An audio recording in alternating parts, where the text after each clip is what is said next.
teman-teman semua, saya Rahima dan di video kali ini kita akan membahas tentang materi tasawuf krisis. Sebelumnya materi ini sudah dijelaskan oleh teman saya yaitu Rizka Aulia, tapi di sini kita akan membahas tuntas mengenai materi tersebut gitu, biar lebih jelas ya. Nah, baik, kita lanjut saja ya pembahasannya, lanjut ke pembahasan saja gitu. Nah, lanjut ke di sini kita membahas tentang pengertian tasawuf krisis. Nah, tasawuf krisis itu ialah istilah yang digunakan untuk menggambarkan kondisi kemunduran dan penyimpangan dalam praktek dan pemahaman tasawuf dari ajaran aslinya. Dalam masa krisis ini, nilai-nilai spiritual tasawuf yang murni mulai tergeser oleh kepentingan duniawi, penyimpangan ajaran, dan ritual yang tidak sesuai dengan syariat Islam. Kemudian kita akan membahas tentang latar belakang munculnya krisis tasawuf. Nah, krisis tasawuf atau tasawuf itu awalnya tumbuh sebagai bentuk pembersihan jiwa atau takziyatun nafs dari sifat duniawi dan bertujuan untuk mendekatkan diri kepada Allah Subhanahu wa taala melalui zuhud, ikhlas, sabar, dan cinta kepada Allah. Namun seiring berjalannya waktu terjadilah pergeseran.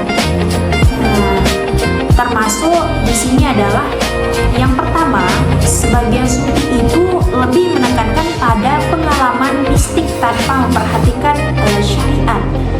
Yang kedua, ada yang mengklaim telah mencapai makom tinggi hingga merasa tidak terikat hingga tidak terikat lagi dengan hukum Islam. Ini juga disebut dengan ittihad atau hulul dalam bentuk ekstrim. Kemudian beranjak ke ciri-ciri tasawuf. Nah, ciri-ciri tasawuf ini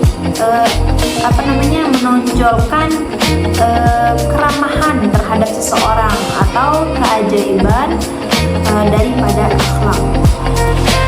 Lanjut ke ciri-ciri tasawuf krisis. Nah, ciri-ciri yang pertama itu adalah menonjolkan keramahan atau keajaiban daripada akhlak. Yang kedua, mengabaikan syariat. Misalnya dia tidak lagi sholat dengan alasan saya sudah sampai kepada tingkatan Allah, saya sudah sampai pada makomnya Allah, seperti itu. Nah, yang ketiga, menutup diri dari dunia, menganggap kehidupan dunia itu adalah sepenuhnya kotor dan tidak boleh disentuh. Yang keempat, mengembangkan ajaran yang tidak tidak berdasar pada Al-Quran dan hadis. Dan yang terakhir yaitu adalah munculnya kultus individu, yaitu pengagungan berlebihan terhadap guru tarekatnya. Baik, lanjut ke penyebabnya.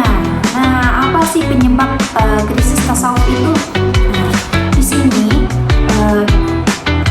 kita akan membahas penyebab-penyebabnya. Penyebab yang pertama krisis tasawuf itu munculnya kurangnya pemahaman terhadap Al-Quran dan Sunnah. Ini sangat lanjut. Yang kedua itu adalah masuknya unsur asing seperti filsafat Yunani dan mistisme non-Islam. Dan yang ketiga adalah penyimpangan tarekat, di mana pimpinan tarekat disakralkan oleh pengikutnya. Yang keempat adalah kelebihan dalam mengutamakan pengalaman batin tanpa dasar ilmu syariat. Nah, ini orang yang tidak bersyariat langsung ke tarikat, hakikat dan sebagainya, itu yang menyebabkan munculnya krisis tasawuf tersebut. Nah, yang terakhir adalah reaksi terhadap kehidupan dunia yang materialistik tetapi dilakukan secara ekstrim. Nah, baik. Setelah dampaknya, setelah muncul penyebab munculnya krisis tasawuf, lanjut ke dampak krisis tasawuf. Dampaknya itu sangat banyak juga ya, termasuk terjadinya, yang pertama itu adalah terjadinya penurunan cinta atau citra tasawuf di kalangan umat Islam saat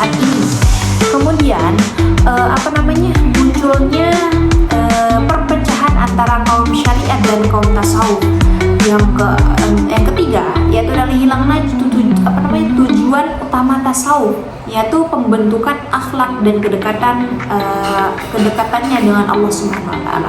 Dan yang terakhir dampaknya itu adalah munculnya ajaran-ajaran menyimpang yang bisa membawa pada kekufuran. Banyak sekali contohnya, apalagi di negara kita, yaitu negara Indonesia saat ini. Karena penyebab kemudian dampak udah kita bahas tadi di atas. Lanjut ke upaya atau cara mengatasi krisis tasawuf saat ini gitu ya. Cara kita mengembalikan atau mengatasi krisis tasawuf itu, yang pertama adalah mengembalikan tasawuf kepada sumber utama Islam, yaitu Al-Quran dan Sunnah. Yang kedua adalah menyeimbangkan antara syariat dan hakikat, tidak boleh meninggalkan syariat demi spiritualitasnya. Dan yang ketiga, meningkatkan pendidikan akhlak dan ilmu agama. Agar umat tidak mudah terjebak dalam ajaran yang menyimpang itu, agar mereka tuh bisa membedakan antara yang ajaran yang baik dan ajaran yang sesat gitu. Yang keempat adalah meneladani para sufi klasik yang lurus seperti Al-Junaid Al-Baghdadi, Al-Ghazali, dan Rabi'atul Adawiyah. Dan yang kelima yaitu adalah menanamkan kesadaran bahwa tasawuf itu bukan sekadar ritual, tetapi proses penyucian hati agar dekat dengan Allah Subhanahu wa taala. Baik, yang terakhir itu adalah kesimpulan dari pembahasan yang sudah berlalu tadi. Yaitu yang pertama adalah mengenai tasawuf krisis ini. Tasawuf krisis adalah kondisi di mana nilai-nilai spiritual Islam mengalami penyimpangan atau ajaran aslinya. Krisis ini terjadi karena ketidakseimbangan antara aspek syariat dan hakikat. Oleh karena itu, perlu kita mengembangkan tasawuf pada landasan tauhid, syariat, dan akhlak. Kenapa? Agar tetap menjadi jalan menuju kedekatan kepada Allah Subhanahu wa taala, bukan penyimpangan gitu. Baik, mungkin hanya ini yang bisa saya sampaikan. Kurang dan lebihnya saya mohon maaf. Sekian, wassalamualaikum warahmatullahi wabarakatuh.